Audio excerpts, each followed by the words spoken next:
Hürmetli vatandaş, bugünkü leksiyelerimizde başlamayız, leksiyerisi gacır olacak.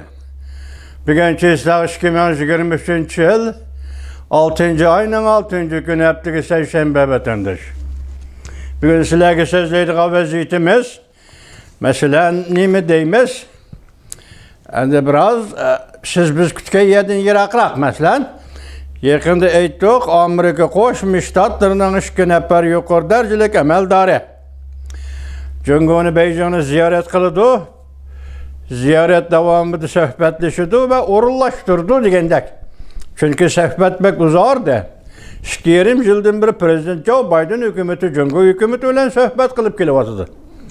Bu 2 nafar amaldor Amerika Qo'shma Shtatlarining Beijingga borgandan keyingi Beijingning pozitsiyasi yaxshi bo'lmadi vatandaşlar.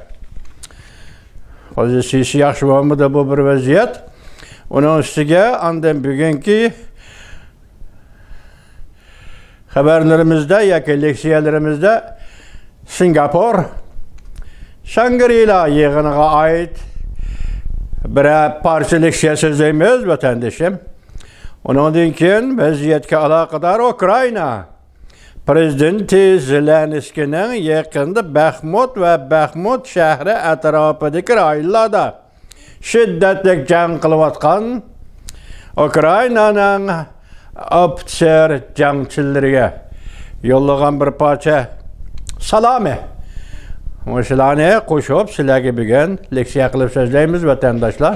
Endi bu leksiyada mundaq birinchi mavzu mundaq. Suhbat buzildi.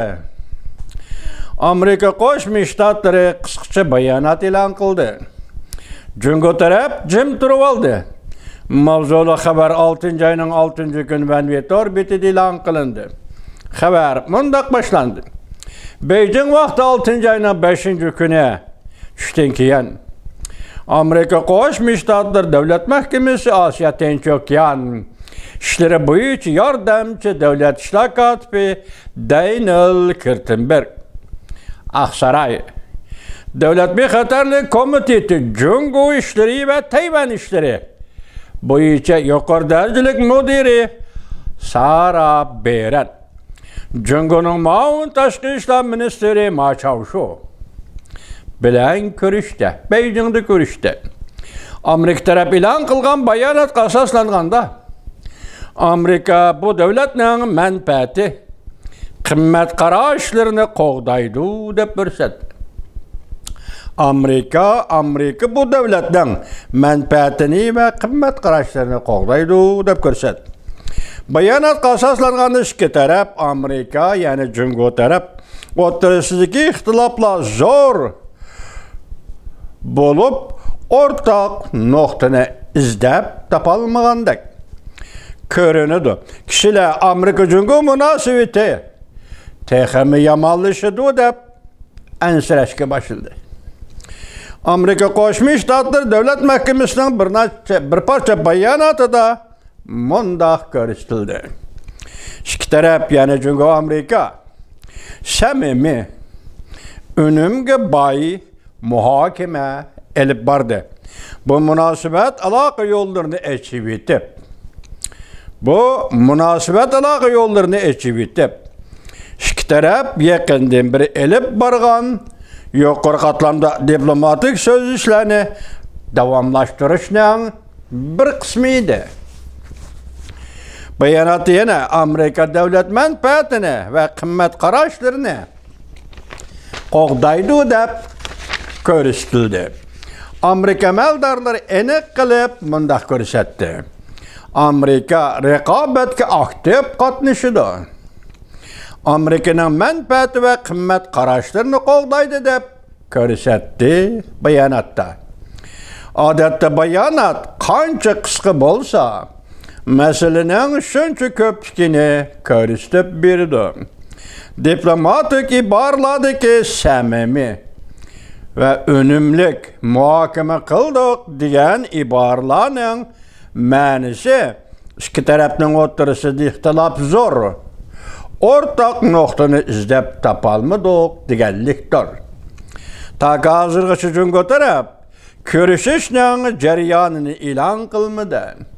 Amerika'nın Beijing turuşluq baş elçisi Nicholas Burns Amerika əməldarlığı əmrə bulub söhbətki birlə qatnaşdı.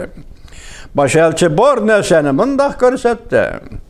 Cüngünün yeni tüzülgən casusluqqa qarışdırış kanunu Amerika savdigarlarına çökdü. Çünkü kanunda işletilgen kanun söz ibarlarının dairesi kam. Mundaq etqanda normal savdo faaliyetlerini mi cüngülükla casusluq faaliyeti dep düşendirdi.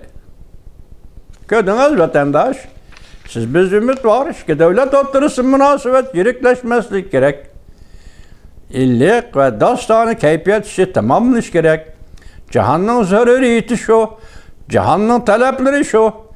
Üzü eğizde şundak dep Amerika Cumhur münasebeti yirikleşsi cihanga faydasız dep durup. Emniyette Amerika Cumhur münasebetini yirikleştirip atkan Amerika taraf emez. Ve fakat Cumhur taraf etendir. Bu münasebetini yirikleştirip atkan fakat Cumhur taraf.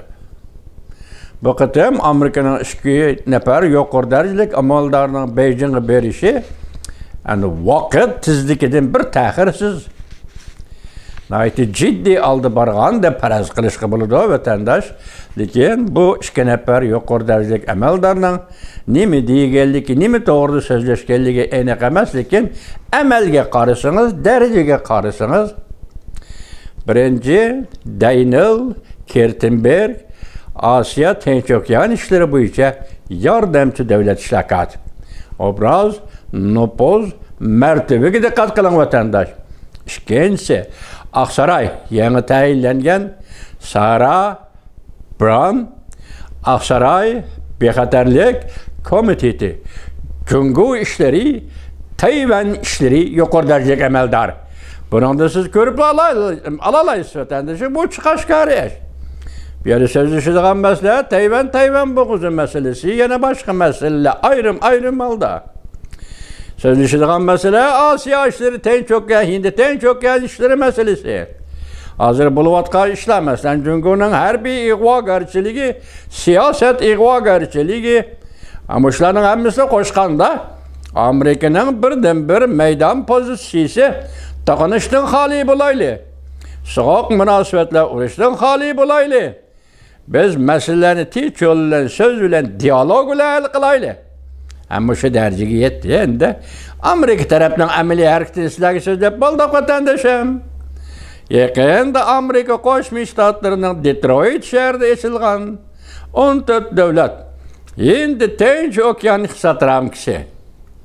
Yakında 6. ayının 1. günü Washington'da açılgan ve imza koyulgan Amerika Tayvan 21. asır savdo teşebbüsü gelişimi. Yani İslam şundaq vatandaşım. Enlikte bunun keyinki vakala ve siyaset terakkiyatının ceryanı yani nimelerini görürsüdü onu asasla görünmez. Endi gep ben tüngen sizlerge sözüldüm. Mesela Xi Jinping vakit hoş deyendisiz. Ama şu bu içi bu yol koyuş digellik mi emez? Bu yaki tizbikçi digellik mi emez? Tarih şu, ceryan şu. Bu nesi etçiğidip dünyaya çıkıdığan bolsa ve birle Amerika Koşmuş Ştatlarımız dünya mağdan kalıdı bu işlağa. Mesela Uyguristan meselesi de. Endi sizden itiraf kıldığa vaktiniz keldi dedim ben tünüge vatandaşım. Lekin hazırgıçı siz Amerika Koşmuş Ştatları'da iki büyük rehber yokur dercilik rehber Beijing'e ketip atqanda bu söz nimiş tuyuksuz oturup çıkardınız. Reis Xi Jinping dedim vatandaşım. Mesela medeniyet körgezmesi, asaret yakala körgezmesi kelip, yönü bahan daptırıp, ziyaretke kelip atkan Amerika Koşmuş Ştatlarının iki nefer yukarı derecelik emel darıga pozisiya bildiriş.